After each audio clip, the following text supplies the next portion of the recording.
नमस्कार, मैं हूं शीनम शर्मा। एलपीजी, आधार कार्ड से जीएसटी तक आज से लागू हो रहे हैं 7 बड़े नियम, जिनके बारे में आपको जानना बहुत जरूरी है। आपके मंथली बजट पर भी इसका असर पड़ेगा। आखिर क्या ये नियम है, मैं आपको बताने जा रही हूं। इस वीडियो में विस्तार से आपको बताऊंगी। 1 नवंबर से कई वित्तीय नियमों में बदलाव होने जा रहा है। एलपीजी सिलेंडर प्राइस से लेकर आधार कार्ड, जीएसटी दरों में भी बदलाव लागू होगा।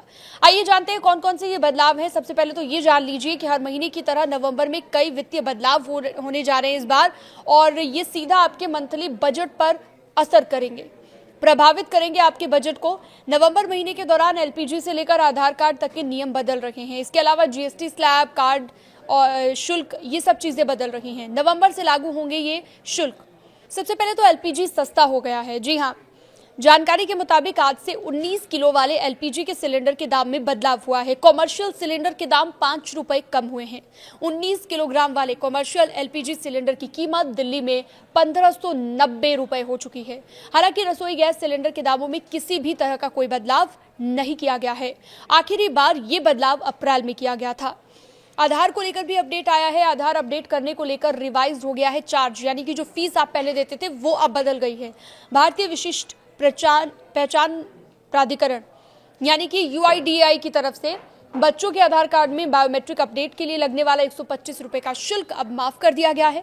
यानी कि बायोमेट्रिक अपडेट कराना बिल्कुल फ्री हो गया है। ये चार्ज 1 साल तक माफ किया जाएगा। वहीं वयस्कों की अगर बात करें, अडल्ट्स की बात करें, तो नाम, डेट ऑफ बर्थ, एड्रेस या फिर मोबाइल नंबर जैसी डिटेल अपडेट करने की कॉस्ट 75 रुपए है, जबकि फिंगरप्रिंट या फिर आइरिस स्कैन जैसे बायोमेट्रिक अपडेट की लागत 125 रुपए होगी। इसके अलावा अब आप बिना कोई सहायक दस्तावेज के जमा किए अपना आधार, पता, जन्म तिथि या नाम ऑनलाइन ही अपडेट कर सकते हैं। ये नियम आज से लागू हो चुका है। बैंक नॉमिनेशन का नया नियम 1 नवंबर से बैंक ग्राहकों के लिए एक खाते हो, लॉकर हो, सुरक्षित चीजों के लिए अधिकतम 4 लोगों को नामांकित करने की अनुमति इसमें मिलेगी। यानी कि नॉमिनेशन, जो आप पहले नॉमिनी जिसका आप नाम दिया करते थे। इस नए नियम का लक्ष्य इमरजेंसी में परिवारों के लिए धनराशि तक पहुंच को आसान बनाना है और स्वामित्व संबंधी विवादों से बचना है।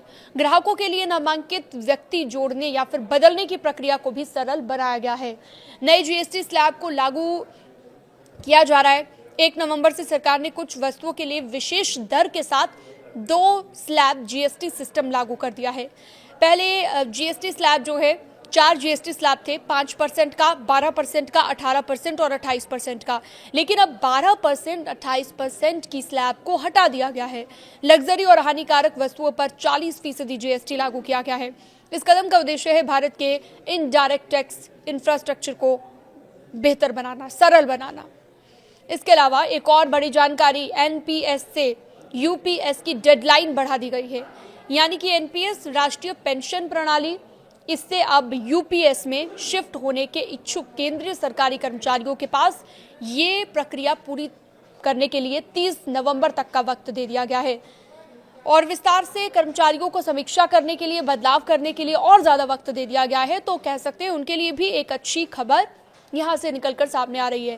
पेंशनर्स द्वारा लाइफ सर्टिफिकेट देना, सभी रिटायर्ड केंद्रीय और राज्य सरकार के कर्मचारियों को नवंबर के अंत तक अपना सालाना जीवन प्रमाण पत्र जमा कराना होगा। तो ये भी एक फायदा मिलने जा रहा है, लेकिन इसकी समय सीमा निर्धारित कर दी गई है। अब एसबीआई कार्ड होल्डर्स की बात कर लेते हैं। उनके लिए नए चार्ज आज से लगने जा रहे हैं। 1 नवंबर से एसबीआई कार्ड यूजर्स को मोबीक्विक और क्रेड जैसे थर्ड पार्टी ऐप के माध्यम से किए गए शिक्षा संबंधित भुगतान पर एक शुल्क का सामना करना पड़ेगा। इसके अतिरिक्त एसबीआई कार्ड का उपयोग करके डिजिटल वॉलेट में 1000 रुपए से ज्यादा की राशि डालने पर भी 1% का शुल्क लगेगा। इस खबर से जुड़ी हुई अन्य जानकारियों के लिए आप हमारे साथ जुड़ सकते हैं। अन्य खबरों के लिए आप हमारे साथ बने रह सकते हैं। न्यूज़ 18 के डिजिटल प्लेटफॉर्म को आप सब्सक्राइब भी कर सकते हैं।